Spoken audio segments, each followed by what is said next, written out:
very uncommon place. Somewhere in Bulacan called Mount Binakayan. Pababa kami noon ng mga kaibigan ko.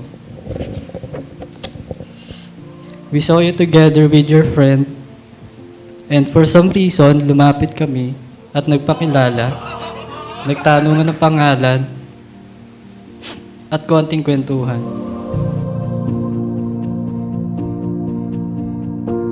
Hi, B. Finally, it's our turn. Iba pala yung feeling na maglakad side. Lahat nag-flashback. From how we've met and what we've been through. Out of nowhere and everyone in the world, we found each other. Nasa bundok ka lang pala. So dumating ang panahon, kayo ay ipinanganak, naging binata, naging dalaga.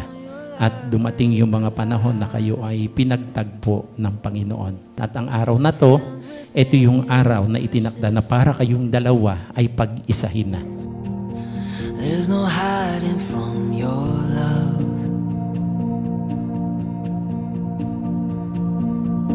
Highs and lows, lows you're with me either way it goes. Should I rise or should I fall?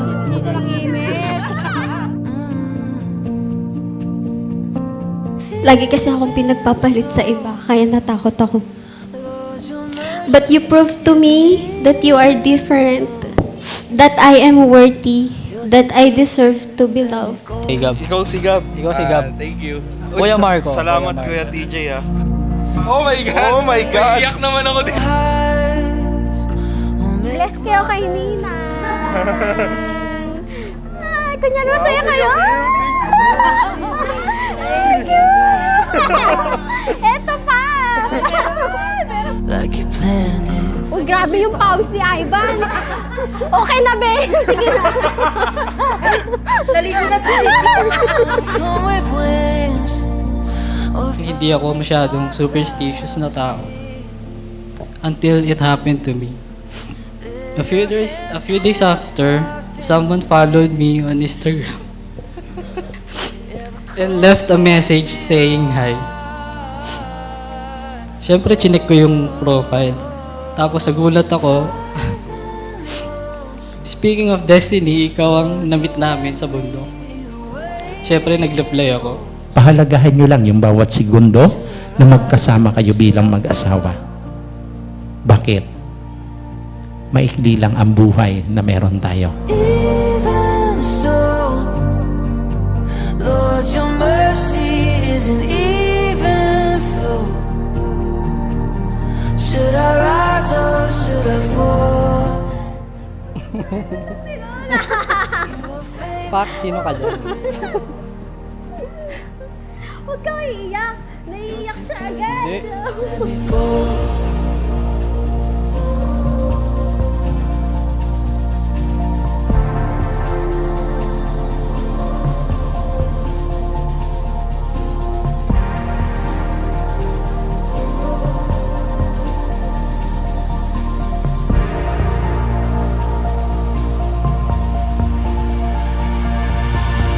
Ilang beses ko nang gustong makipaghiwalay sa'yo. Kasi I feel I don't deserve na mahalin mo dahil feeling ko ang hirap kong mahalin. But you keep always choosing me. And lagi mong sinasabi na sa lahat ng kaguluhan, ikaw ang kakampi at kasama ko.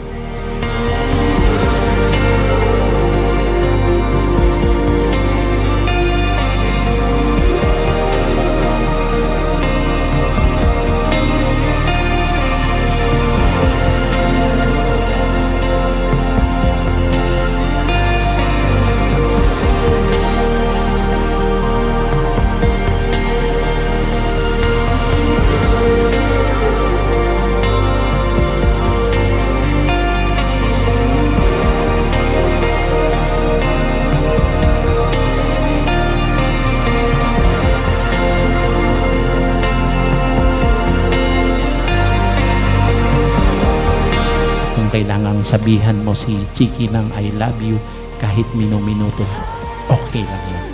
Sabihan si Chiki ay i-date mo kahit weekly, okay lang yun. Pabor na pabor, no? Magastos lang, no? Pahalagahan nyo yung bawat segundo. Lord, you're